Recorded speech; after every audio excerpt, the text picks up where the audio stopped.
I love to practice, and not everybody does, and that's okay. But I wanted to share with you some tips on how to practice a little bit more efficiently. So not only can we make changes in our golf swing, but how it can actually transfer to the golf course.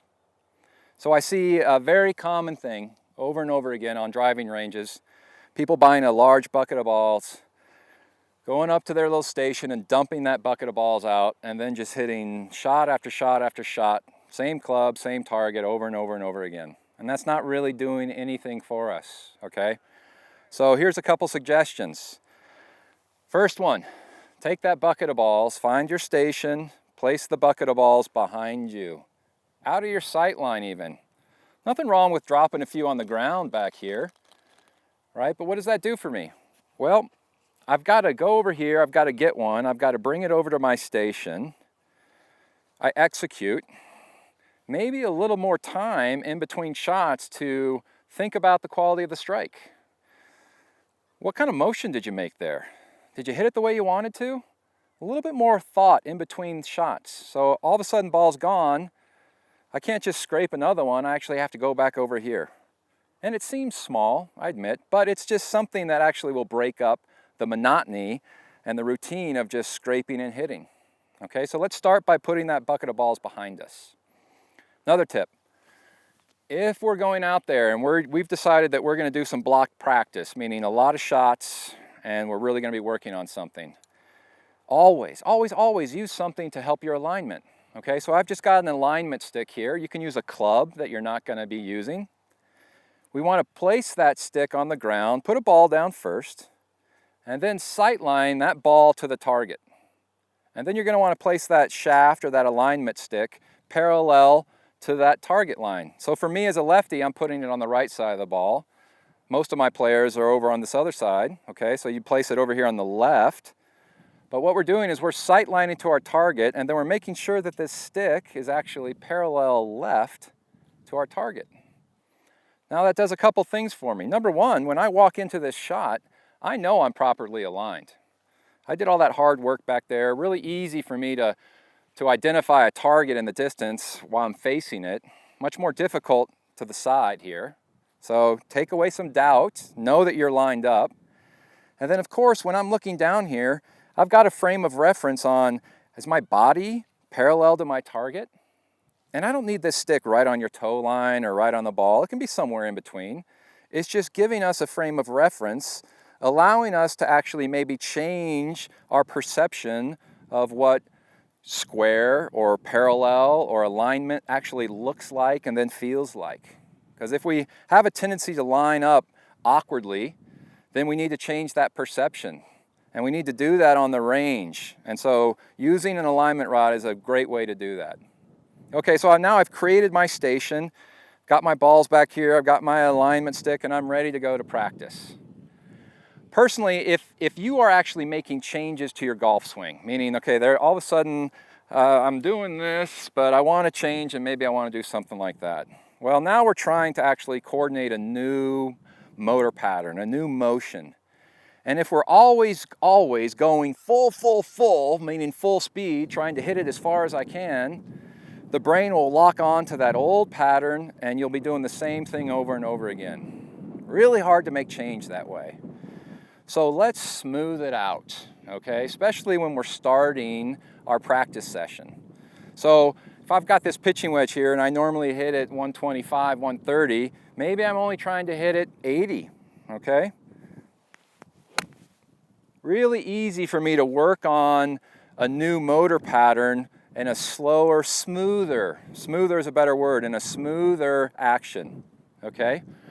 So next, maybe, rather than always grabbing that long stick, meaning that driver, or that 3-wood, or that 5-iron, maybe we choose a shorter club while we're beginning our routine. Maybe we choose a sand wedge and a pitching wedge instead of that 7-iron. So it's so much easier for us to swing a shorter shaft length than it is a longer one. And so if it's easier for us to do that, then that means it's easier for us to actually coordinate a new movement. So we've smoothed out the swing and we've shortened up the shaft. And those are two good starting points when we're really trying to make some changes. Now, how I'd like you to actually change your whole routine of practice would be, let's just kind of make quadrants or sections of golf balls, meaning maybe the first 20, I'm going through this same process like I just explained. Maybe some smoother swings, maybe some shorter clubs, so I can really work on a change that I'm trying to make. And then maybe the next 10 or 15, then maybe I start changing things up. Maybe I start adding speed to that shorter club. Maybe I start grabbing different lengths of clubs. Maybe I start actually going to different targets. And if you do that, change your stick, okay? Change your alignment rod. But let's start interleaving what we're doing with targets and what we're doing with shaft lengths, just like we would out on the golf course. Let's start changing it up while we're practicing. So that's how we're going to spend the bulk of our time in the middle of our practice session, after we've warmed up and after we've given a lot of deliberate, blocked practice to making a change. Then what I'd like you to do is I'd like you to save the last 10, 15 balls to actually going through your entire routine. So that means getting rid of the stick, right? That means bringing one ball up here at a time. That means going through your entire routine, start to finish, getting lined up, okay? This back in here is what we call the think box, meaning I'm thinking about what I'm trying to do. I'm choosing my club, thinking about wind or target. And then once I get into this section right here, this is the play box. This means I'm committed to my target and the desired shot that I'm trying to create. So let's commit in here. Let's go ahead and execute. All right, we've already trained ourselves to be a little bit more mindful after the shot. So we're judging, did I do things well? Did I hit the shot that I wanted? Okay, and now we go back, we grab another ball. And we choose a different club, and then we go through that same routine. So I want you to end your practice that way, meaning I'm changing all the time and I'm going through my entire routine. And that sounds easy, but it's really hard to do, okay? It takes a lot of commitment. But trust me, when you start to change your practice this way, you're really going to affect change in your golf swing, if that's what you're working on. And also, at the same time, you're going to be relating what you're doing on the range to what we actually do in golf. And a final little tip here would be, go ahead with those final balls, go ahead and play holes in your mind. So that means in my mind, I'm looking out here on the range and it's like, okay, well that flag's the left side of the fairway, that flag over there is the right side of the fairway. I've got to put it down the right, down the left, in the middle, whatever you're working on, right? But grab that driver, go through your entire routine, go ahead and go up there and put some pressure on yourself. Like, oh my gosh, I've got to make this now. I've got to hit this shot, just like we do to ourselves out on the course, right? Play an entire hole. If I hit a drive and it was bad, that doesn't mean I get another one, okay? That means I have to go hit my 3-wood.